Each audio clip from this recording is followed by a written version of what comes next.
जावरा से ऐतिहासिक सामाजिक समरसता का संदेश देती कावड़ यात्रा निकली, जहां भक्ति, आस्था और एकता के रंग एक साथ देखने को मिले। 3 दिवसीय इस कावड़ यात्रा का शुभारंभ त्रिवेणी संगम मेंढाजी स्थित श्री मनकामनेश्वर महादेव मंदिर से शुरू हुआ। विधायक राजेंद्र पांडे और यात्रा समिति प्रमुख प्रांजल पांडे ने महादेव का अभिषेक कर यात्रा की शुरुआत की। हर हर महादेव के जयकारों और डीजे की धुनों पर थिरकते श्रद्धालुओं ने जब जल लेकर यात्रा शुरू की तो मानो पूरा वातावरण शिवमय हो गया। यात्रा जब नगर में प्रवेश कर रही थी तब एक अलग ही दृश्य देखने को मिला। मुस्लिम समाज के युवाओं ने यात्रा का स्वागत मंच और होर्डिंग्स लगाकर किया, जो कौमी एकता की मिसाल बन गया।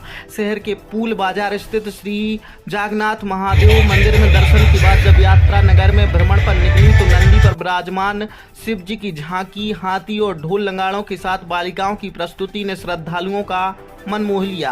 बारिश के बीच से भक्ति में लीन श्रद्धालु रात 11 बजे तक नाचते गाते नगर भ्रमण करते रहे और खाद नाका पहुंचकर रात्रि विश्राम हुआ। सड़क के दोनों किनारों पर तोरण द्वार और बैनर पोस्टर यात्रा के स्वागत में सजे थे।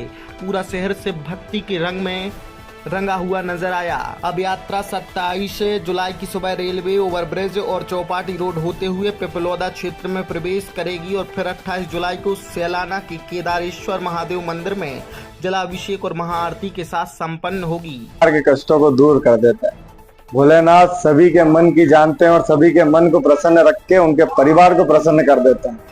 और भोलेनाथ की तो क्या बात है, वो इतने भोले हैं कि हम ऐसे ही उनको जल अर्पित कर दें तो भी वो हमारी सारी बातें सुन ले। लेकिन ये खुद की भक्ति है और ये स्वयं की एक प्रकार की तपस्या है। जब हम पैदल चलते हैं तो हमारे मन के सारे विचार हटते चले जाते हैं और मन में केवल एक भाव होता है, भोलेनाथ और भोलेनाथ। तो जब वो हो जाता है तो हमारा मन सारे विचारों से हटकर स्वच्छ हो जाता है और हमारे मन में केवल भोलेनाथ होते हैं। इसीलिए ये कावड़ यात्रा निकाल करके हम जल अभिषेक करें। शिव की भक्ति, भोले की भक्ति जगत कल्याण के लिए होती है, सर्वस्व कल्याण के लिए होती है। सबका कल्याण हो और सबका कल्याण चाहने वाले शिव भोले ही है, जो थोड़ी सी भक्ति में प्रसन्न हो जाते हैं, खुश हो जाते हैं। ये सनातन धर्म संस्कृति, ये धर्म के संस्कार ही हमें निरंतर जोड़े रखते हैं, जुड़ने का अवसर देते हैं। और जब धर्ममय वातावरण हो जाता है, सबकी भावनाएं मिल जाती है और सब एक स्वर में सबके कल्याण की कामना करते हैं, तो चहुं दिशाओं में खुशी होती है, खुशहाली आती है, प्रसन्नता होती है, समस्त क्षेत्र में शांति होती है और सद्भाव, प्रेम, स्नेह का परिवार का वातावरण बनता है।